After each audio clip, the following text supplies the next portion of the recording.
Afternoon, everyone. Welcome to the Friday Daily Press Briefing. I have a couple items at the top, and then I'm happy to open it up for questions. First, a travel update. Today in Rabat, Secretary Kerry met with the Moroccan Foreign Minister and King Mohammed VI. He also participated in the U.S.-Morocco Strategic Dialogue. During his visit to Rabat, the Secretary also swore in a group of U.S. Peace Corps volunteers. And I know this will be music to everyone's ears. Rabat is the last leg of his trip to Europe and the Middle East, and they will be on their way home. Item number 2. On April 3rd, Undersecretary of State for Political Affairs Wendy Sherman met with former chairman of the Mejlis of the Crimean Tatars and member of parliament as well, Mustafa Zemilev, at the State Department. Undersecretary Sherman noted our support for Ukraine's sovereignty and territorial integrity and our commitment to the protection of human rights in Ukraine, including those of the Crimean Tatars. She emphasized that the United States will never recognize Russia's attempt to annex Crimea. Mr. Zemilev appreciated the support of the United States for the plight of ethnic Tatars in Crimea, many of whom are now being forced to choose between accepting Russian citizenship or losing prospects for employment, education, or even the right to vote. Mr. Zemilev noted the appreciation of the Crimean Tatar community for strong U.S. support and urged further international attention and engagement in Crimea, including international monitors. He also urged strengthening cultural and other ties with the rest of Europe and the United States, including through media support and student exchanges. Undersecretary Sherman also told Mr. Zemilev that the United States would continue to support the reform efforts of the interim Ukrainian government, including the very important step of holding early presidential elections on May 25th. And finally, the third item at the top, ending here at the top on a bit of a more reflective note.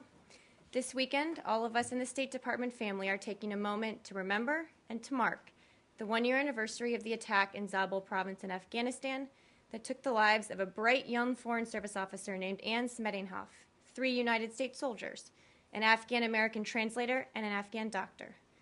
A year later, those injured in that attack continue to heal, and our hearts remain with the families of those we lost. As Secretary Kerry himself wrote in a note to all State Department employees shortly after that tragic day, and I'm quoting now, "We never forget, and certainly no one anywhere should forget for a minute, that the work of our diplomats is hard and hazardous, or that as you serve on the front lines in the world's most dangerous places, you put the interests of our country and those of our allies and partners ahead of your own safety." That's exactly what Anne was doing. She was 25 years old and had worked on Secretary Kerry's trip to Afghanistan just a few weeks before she was killed. She was a press officer in Kabul, where she worked to support the Afghan media as they told the story of their country. Sadly, today we were reminded yet again of how dangerous that work can be. Today, the Associated Press lost one of its own, Anya Niedringhaus, an internationally acclaimed Pulitzer Prize-winning German photographer. She was shot in Afghanistan's Khost province. A second Canadian journalist who worked for the AP, Kathy Gannon, was also wounded. What Anne was in Afghanistan to do was work with the Afghan people. This weekend, millions of them will go to the polls to cast a ballot. The United States has proudly supported this process through the hard work of people just like Anne. And as the Afghans stand up, speak out, and exercise their right to vote, the United States will continue to stand side by side with them. As President Obama said in an address to the nation from Kabul in 2012, and I'm quoting now, "Here in Afghanistan, Americans answered the call to defend their fellow citizens and uphold human dignity. Today, we recall the fallen and those who suffered wounds, both seen and unseen. But through dark days, we have drawn strength from their example and the ideals that have guided our nation and led the world, a belief that all people are treated equal and deserve the freedom to determine their destiny. That is the light that guides us still." So this Sunday, even as we mark the tragic events of a year ago, we do so drawing strength from Anne and Anya and all those who have made the ultimate sacrifice, especially the brave men and women of the United States Armed Forces and the Afghan people themselves. And we pledge to continue the work of building a safe, stable, secure, and free Afghanistan. With that, I'm happy to open it up for questions. Arshad, do you want to get us started? Sure. The Secretary in his news conference in Rabat said that it was time for a reality check and to make a decision on whether to go forward on the Israeli-Palestinian peace talks. Is it your intent to continue trying to make progress on this through April 29th? Or rather, is this wholly in question now whether the United States will continue its efforts and that you may, in effect, pull the plug now? Well, no, I think the Secretary said a few things. We are still at the negotiating table. In the last few days, regrettably, both sides have taken steps that are not helpful. We're going to evaluate very carefully exactly where the process is and where it might possibly be able to go. And as the Secretary said, there are limits to the amount of time and effort the United States can spend if the parties themselves are unwilling to take constructive steps. So the parties have said they want to continue. We are focused on continuing. But again, quoting the Secretary, it's reality check time. We intend to evaluate precisely what the next steps will be and see if we can keep making progress here. We are still committed to the process, but as we've said many times, we can't make tough decisions for them. But you're not saying that you're committed to keep trying for the next 3 weeks. In other words, you're going to decide now whether it's worth continuing or not. Oh, no, we still believe it's worth continuing. The question is where the process goes from here.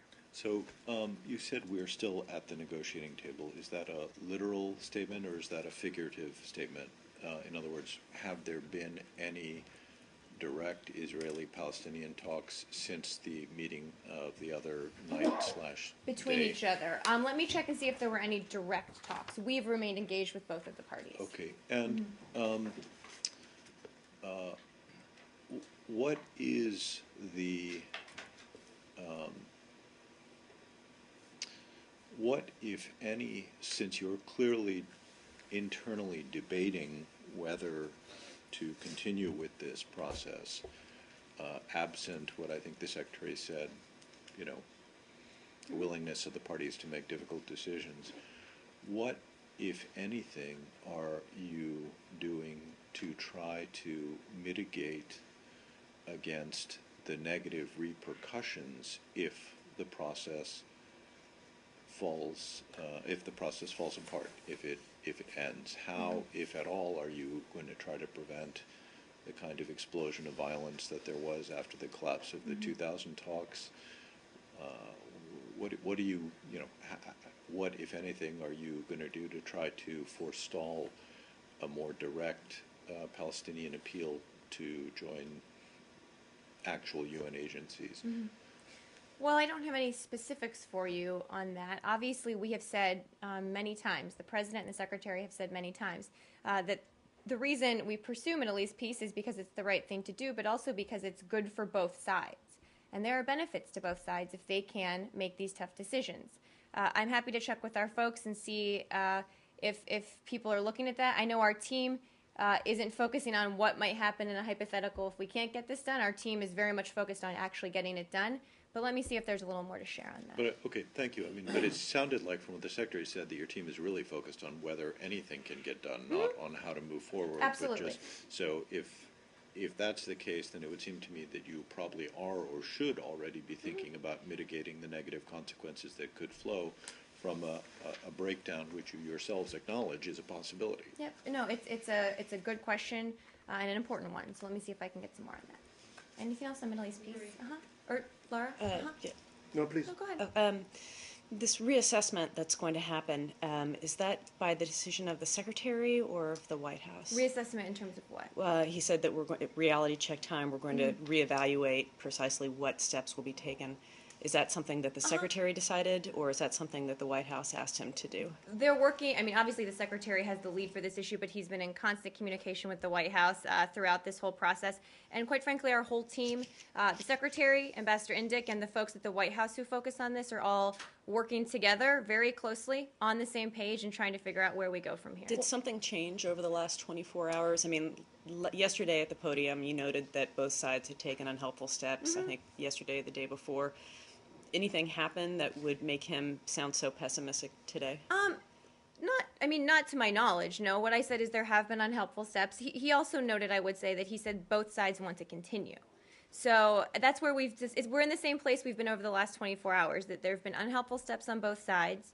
Our team remains on the ground, but we really need to see them make some tough decisions, which we haven't seen. Well, just to put a finer point on it, I mean, he sounds like he's pretty exasperated. And I mean, for him to say we're not going to sit here indefinitely, and I mean, Yeah. beyond the pessimism of it all, it sounds like he's fed up. And, while he says that this wasn't a waste of time because he did give it a try, he's not going to do this forever. And it sounds like he is starting to come around to the realization or to the belief that he wants it more than the parties want it. No, that last point I would not say at all. I think a couple of points. He has been in his own mind certainly, and with the team and everyone else, very clear about the reality of how hard this would be. He has never, I think, contrary probably to some reports out there, commentary I should say, has never been naive or wide-eyed about what we could get done here. He's always been very realistic about how hard this would be. But the fact is, we have seen steps taken that are not helpful. He still has said that we believe there's a path forward here. But we have to find that path. And more importantly than us finding it, the two parties have to find it, and we haven't seen that yet. So, I mean, what is at what point do you stop looking for signs that they're going to do it, they're going to take that path or whatever, and come to the realization that they just don't want it? Well, they've both said they want the process to continue, and what they have to do now is back up those words with action. So we're waiting for some actions.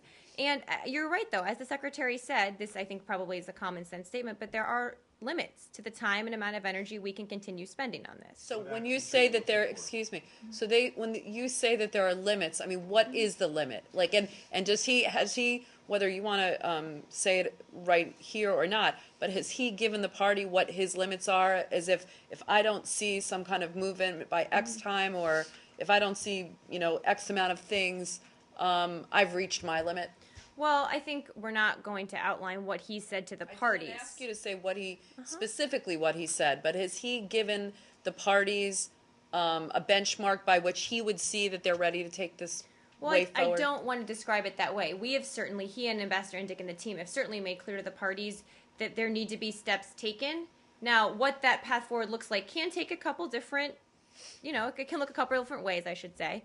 But we have said that if we can't take steps forward, then yes, this unfortunately will come to an end, but we're not there yet. And I think that, I know a lot of people try to read the Secretary's language, which is important, right, in the tone, and he really, I think, has throughout this process maintained, at least with us and with the team, a realistic assessment of how hard it will be, optimism that we did get them back to the table and there had been some progress, but he does know right now that this is a turning point, and we hope that we can move the process forward. He sounds pretty exasperated. He's also at the end of a 2-week trip, guy. I mean, I wouldn't try and read too much into his tone about Middle East peace. Well, he uses the word indefinitely. We're not going to sit here indefinitely. So it's pretty clear that he's telling the parties that time is limited here, right? Time isn't on anyone's side. It's not on the party side either, to be clear. But yes, he is. He made it very clear today. Yes. Do you think that time will be? I mean, I don't want to use the word deadline, but I mean, are we still looking at kind of April 29th? I'm not sure if he was referring to a specific date, but I think the concept is absolutely correct. And you are right to note that we haven't said that before. So what is Ambassador Indyk's mission at the moment? Is he supposed to stay in the region and meet with both sides to see what they are trying to do to keep this from falling apart? Well, he's on the ground working with both sides. To Arshad's question, I'll check and see if they've met directly since the one we talked about yesterday. But yes, there are things that they're talking about, elements that could go into a path forward. He's working with both sides to see if we can get a path forward agreed to. What's the minimum that Indyk has to try to achieve in order to keep this process going? I'm not going to get into those kind of details. Marie, Saeed, yeah, just go to ahead. follow up on Lara's point. Now, when he says, the limited time, so to speak, on the limit of time, he is not suggesting that we might reach that point before the end of the month, before the 29th. I don't think he was referring to a specific date when he says this so, won't go on So we are indefinitely. likely to continue to have this, some sort of engagement over the next 3 weeks? Well, we certainly hope so, but again, Okay. we're focused right now on the immediate task at hand. Okay, let me ask you on the, well, we know that the secretary is enthusiastic, he's put forth an incredible effort and so on, so he doesn't lack enthusiasm. What about other senior members of the Obama administration? Is there like, are they resigned to the fact that this whole episode might be coming to a close? No. I mean, Saeed, look, everyone in this administration, from the president on down, knows how hard this is. But I think you heard, starting with the president when he went to Israel at the beginning of the second term, and then the secretary, President Unga, you've heard everybody speak out very forcefully about our commitment to pursuing Middle East peace. So just because we're getting to a tough point in the negotiations doesn't suddenly mean that people think it's a bad idea. I guess my question is let's say people in the White House, for instance, whether... People in the White House. Well, okay, officials in the White House, okay. Do they feel that maybe the Secretary of State invested a great deal of time and effort for something that was a losing proposition to begin with? No, that's A not how losing I would enterprise? describe it at all. The folks, the people, to use your term that I've spoken to in the White House, understand that everybody there is very supportive of the Secretary's efforts. They've been in very close contact with the Secretary. They weren't naive either about how hard this was going to be and about the fact that success was going to be a challenge to get. And again, I think everyone's writing it off now like we're at the end of this process when that's just not the case. Because, we have been there before. I think Saeed's question a little bit goes to losing prospect that this is not going to happen, and we're not there yet. Well, he sounds, I mean, we're just taking it on what he said and his tone, and he is the one that is pretty much saying, if not the exact words, saying, I'm close to reaching my limit with you people. But he didn't say that, and he said they both wanted to continue. They both said they wanted to continue, but they have to make tough choices. The words may have been a little different than we've used in the past. The tone may have been, I think, indicative of the fact that we are at a very important point in negotiations, but I wouldn't read into it, certainly, that we're at the end of this process, because that's just not the case on the ground. Wait, let me let Saeed file up, and then we'll go around. To follow up very quickly, if we are to have a reassessment, what shape would this reassessment be? He actually said we intend to evaluate precisely what the next steps will be. Which, Evaluate. So what does that mean? well, we've been evaluating what the next steps will be all along. But where we are now, as we've said, unhelpful steps on both sides. We know what those are. Right. So is there a path forward that both sides can agree to where we can go from here? We are evaluating that right now, whether there is, if we can't get there, what else we can do, all of the different. If you looked at a decision diagram about where we go from here, that's the evaluation that's going on right now. After the reason I'm asking this is after the debacle of, let's say, 2010. I mean, his predecessor, Secretary Clinton, reached a point where she could not do anything, and in fact, the whole thing was on hold for the remainder of the term. Well, I During that don't time. want to compare Are we- this to any previous negotiation, and I don't want to venture to guess what will happen if we get to the end here and we don't get an agreement.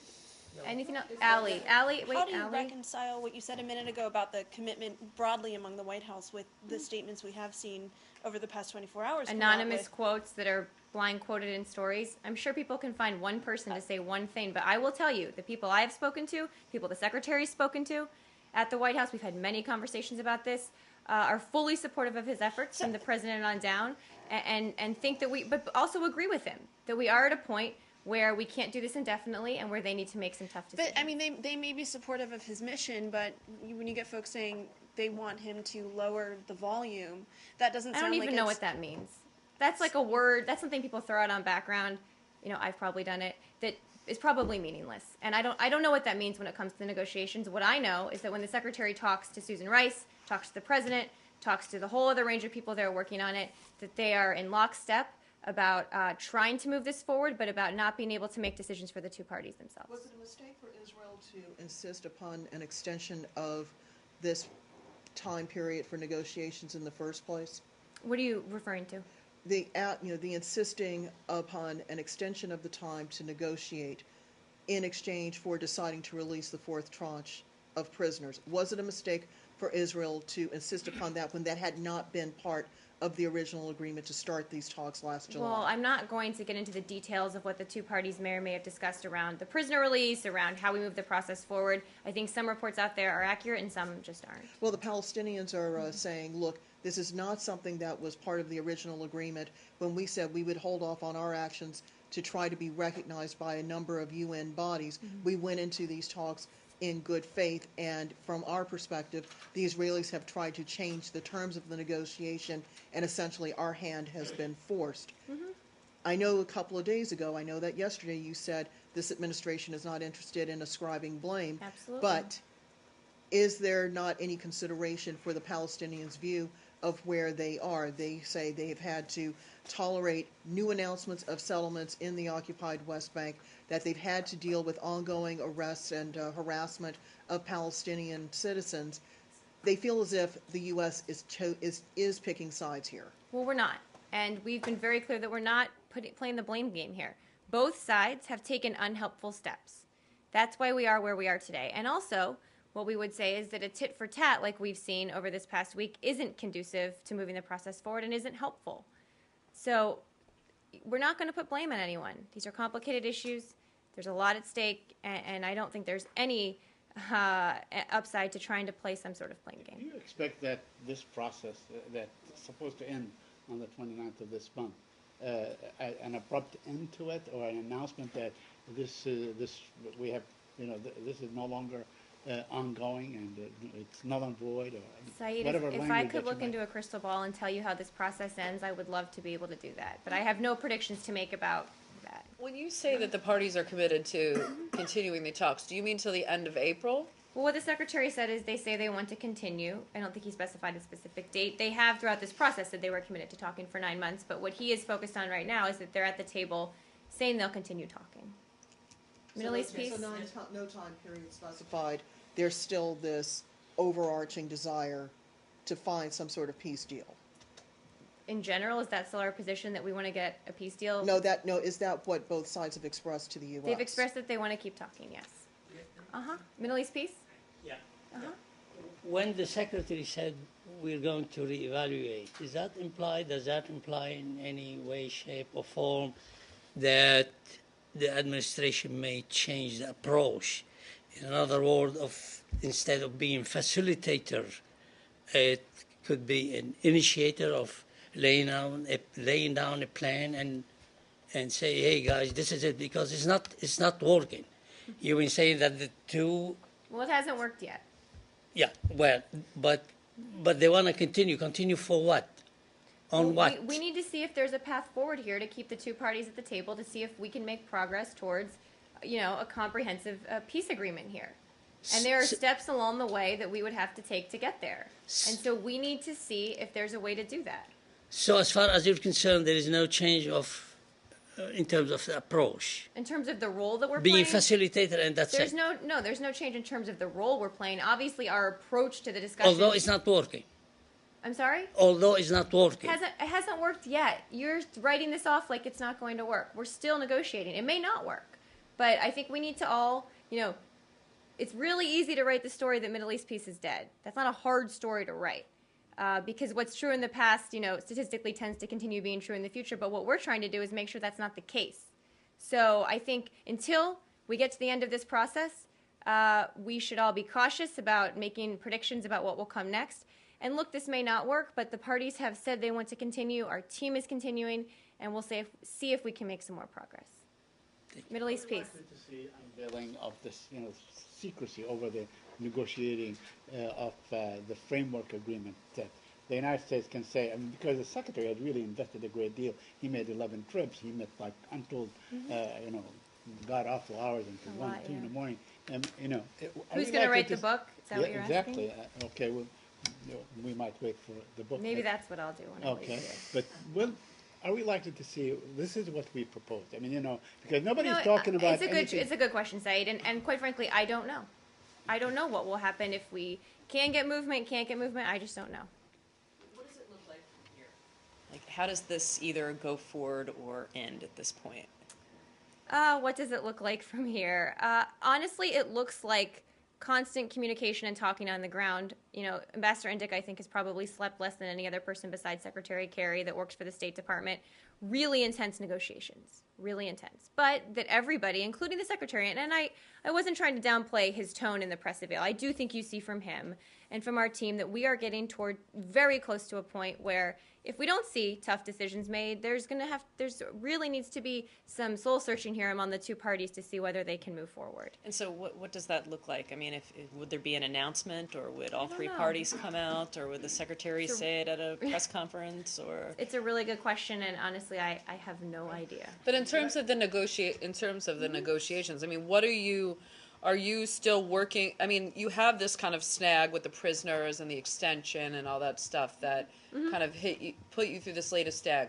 Are you trying to negotiate to get over this hump, or are you still negotiating on the kind of larger issues Right. Well, and putting this aside for now? We're doing both, really, but we can't negotiate on larger issues if we can't get over this hump. So, if that makes any sense. And regarding aid to the Palestinians, are you doing anything on Capitol Hill to sort of ensure that aid to the Palestinian Authority at least continues for the time being? Well, we're going to keep talking with the parties, see if the process can move forward, and talk with the folks on the Hill. I don't have anything more for you on the aid piece on the Hill. Has there been any call from members on the Hill to suspend the aid, to follow the law? Well, I know there's been calls from Hill members on quite a few things. In terms of the 15 conventions the Palestinians signed, it's our understanding that they wouldn't trigger the cutoffs because they're not agencies. But again, we're talking to the folks on the Hill. I think I'd asked you about that yesterday, and you had said that the lawyers were reviewing it. They have now reviewed it, and that is indeed the answer? Good, thank you. Yep. Yes. Change to Turkey. It has been 5 or 6 days since the local elections conducted. You haven't issued any statement And so I don't far. think we're Is going there- to. Their local Okay. elections probably won't weigh in any further than we already have. Do you have any kind of characteristic? Would you be able to define the elections in terms of its fairness or transparency? Do you have any assessment on that? I haven't seen one. I'm happy to see if there is one. On Monday, you stated that if there are credible allegations of fraud, they should be investigated. Have you follow up on those allegations, whether they've been... It wouldn't, whether they're being investigated, I don't know. I can check with our folks. So, as of now, you don't have any kind of comments I just don't have regarding- any update from what I said a few days ago. Turkey. Anything else on Turkey? The Russian Foreign Ministry announced today that they reached an agreement at the UN for the agenda of a next round for the Geneva talks, the Syria. Are you aware of that? I wasn't aware of that, but I'm happy to check into it. The US has been very critical of the leaks of intercepted conversations between diplomats Victoria Nuland, Cathy Ashton. I wondered whether you had any comment on the apparent leak of a conversation between two Russian diplomats, whether you'd be equally worried about the prospects for diplomacy when these things are routinely leaked, and whether you could say whether the US had any involvement in the... I actually have no idea what conversation you're referring to. I'm happy to... Two Russian diplomats were caught on tape discussing the Crimea in very colourful language, almost a copycat of the Nuland... Oh, really? Okay, well, I'm happy to check on it. I'm pretty sure we had nothing to do with it, but I'm happy to check on it. Can we talk about Ukraine, since Yes. we've now had 2 questions in a row on Russia? Yes. First, is there any sense from the administration or from this building in particular about the posture of Russian troops on the border with Ukraine? To my knowledge, I don't think anything's changed on that. That there's still, tens of thousands on the border with Ukraine. We cannot, last I checked with our folks, independently confirm there had been some troops moved off of it. Obviously, we hope they will, but no update on that. Has the Secretary had any conversations either with Foreign Minister Lavrov or with anyone in the interim Ukrainian government about the crisis? No, not Foreign Minister Lavrov. The last call was on Wednesday, and to my knowledge, no conversation since then. Marie, the sanctions that the President discussed with Congress, do they curtail the Secretary's activities or efforts or meetings with his Russian counterpart? No, not at all. Last I checked, Sergei Lavrov had not been sanctioned. The legal issue regarding this Black Sea, Lavrov also blamed the U.S. side for violating the international law for staying more than 3 weeks in Black Sea. Do you have any comment on that? I really don't think that the Russians are experts on international law right now, and they've continually violated it for the last how many weeks? So I think that's probably my comment on that. Just one more on Turkey. The Twitter ban was lifted Yes. by the order of Constitutional Court. It was. Do you have any comments on that? Yes, well, obviously, we welcome the recent Constitutional Court decision in support of freedom of expression in Turkey. We also note that the Turkish government implemented the ruling yesterday to unblock Twitter. Also following an Ankara court's decision that the government should unblock access to YouTube, obviously continue to urge the government to open all social media space in Turkey. What else? Yes, in the back. Okay, a question on Assistant Secretary Daniel Russell's comment recently on North Korea and China. He said the most direct way for China to affect the U.S. military deployments and those strategic alliance plans is by applying China's leverage on North Korea. Is this some new thing the U.S. is offering China? No, this isn't a new thing at all. I mean, I think you heard, have certainly heard us say, have heard the Secretary and Assistant Secretary Russell say that China is on the same page with us in terms of needing the denuclearization of the Korean Peninsula, and that because China has a relationship with North Korea, unlike other countries, that it does have a special role to play in terms of pushing the North Koreans to do things we'd like them to do. So this is in no way a new position. But it sounds like he's indicating that the U.S. is willing to make concession if China is willing to put more pressure on North Korea. I don't think he was indicating anything like that, anything new. I think he was responding to a question on the Hill. So can you confirm that if China is going to put more pressure on North Korea, the U.S. is going to decrease your military posture on Korean Peninsula?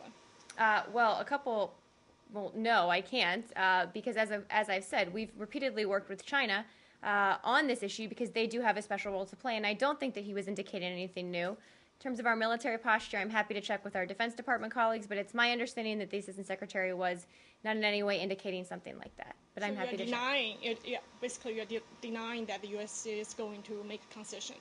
I'm saying I can't confirm that. I'm happy to check with our DoD colleagues. But again, this isn't about the U.S. making concessions. This is about us working with our international partners to see if we can get North Korea to take some steps to come back in line with their obligations. China has a special and unique role to play in that. That's my understanding. That's all he was saying. Again, I'm happy to check and see if there was more that people should be reading into it. I have one about Hong Kong. Do you have one from Deputy Secretary Burns' meeting today with Martin Lee and Son Chan?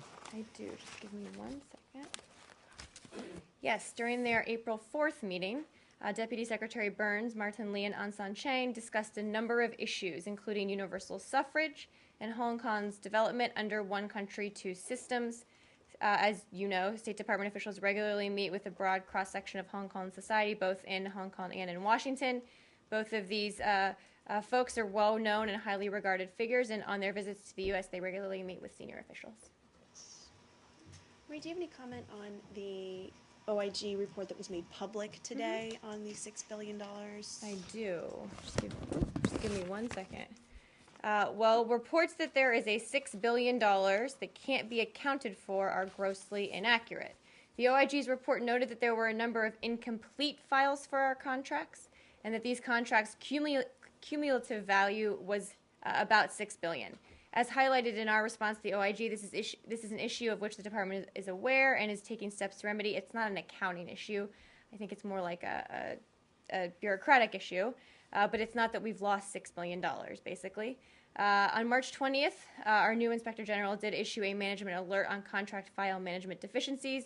The Bureau of Administration responded with a plan to adjust their 3 recommendations.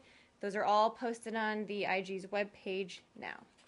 How much money can you not account for if it's not $6 billion? I have no idea.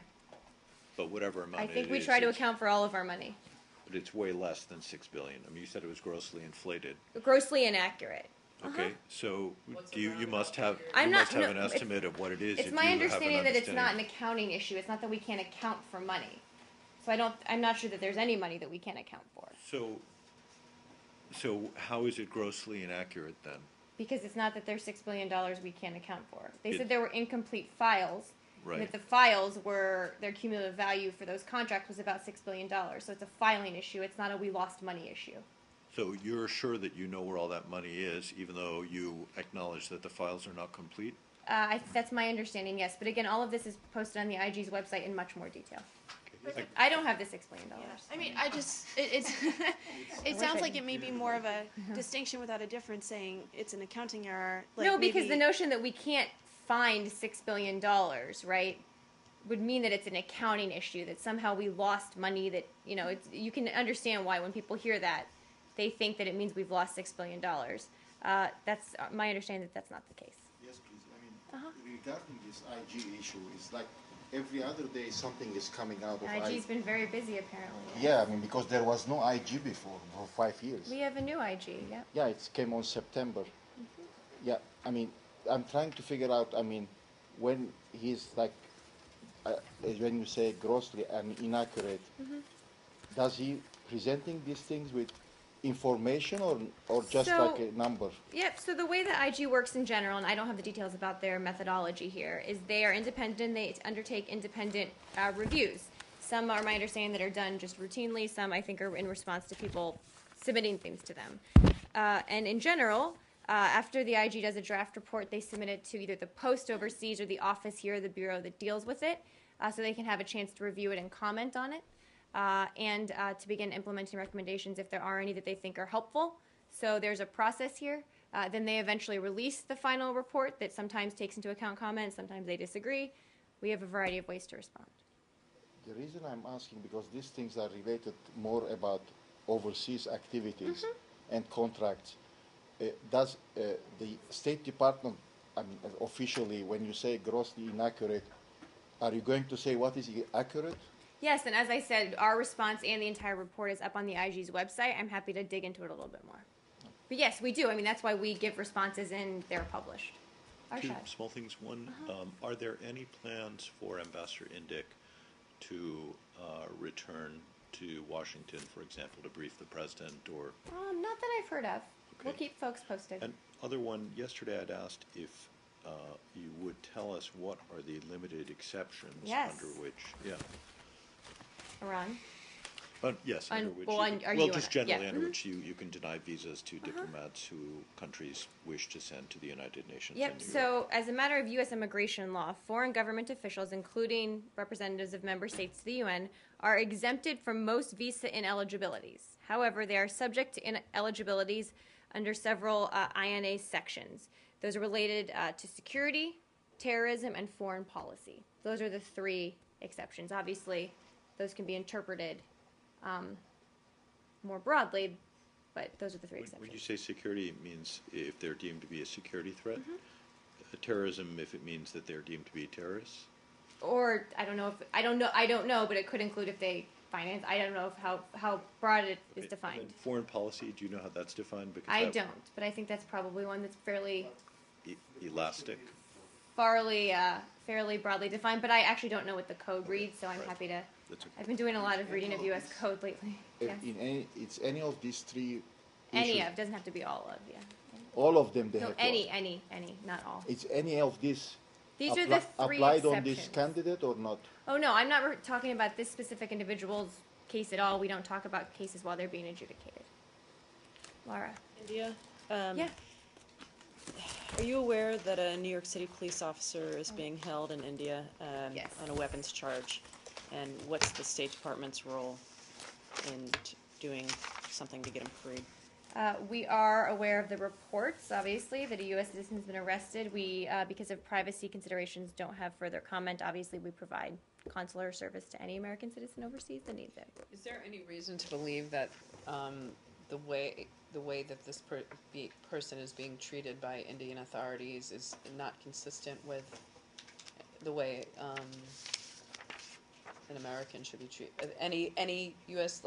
according to Geneva Conventions? I mean, meaning that are you afraid that this person will face any kind of retribution from the way that the Indian diplomat was treated in this country? Well, again, I can't get into the specific case because of privacy considerations, but obviously we've said we want to get past some of the tensions that have been there over the past several months and move on. I just can't speak to the specific case. How worried is the U.S. that there could be retribution against any U.S. citizen in general who's picked up by the Indian I authorities? mean, I think we feel like we've moved past this and hope the Indians have as well. Have they shown that they can be trusted? That the Indians can be trusted? India is a very close partner, yes, absolutely. Is his detention consistent with prior detentions of U.S. citizens? I can't on these share any more charges? about this individual because of privacy concerns. Or considerations, not concerns. Yeah. Happy Friday, guys. Can I ask one more Oh, question? yeah, sorry. Yeah, no, it's okay. As you know, the Senate Intelligence Committee voted to declassify the CIA, the executive summary and the Portions of findings, it, of the CIA interrogation report. Two senators said that they voted against it because of, quote, warnings from the State Department and our allies indicating that the declassification of this report would endanger the lives of American diplomats and citizens overseas and jeopardize U.S. relations with other countries. Is that consistent with the State Department's decision? I did see that comment. I don't know the answer. I'm going to dig into this one a little more this afternoon. Okay. Could you put it out? Yeah, I'll see what I can do. Yeah, and I'm wondering also who at the state, like what Would have been part of the involved. State Yeah. Department would have advised them if that's the Yeah, case. I'm happy to check. I did see that. I'm happy to check. Thank you. Thanks, guys.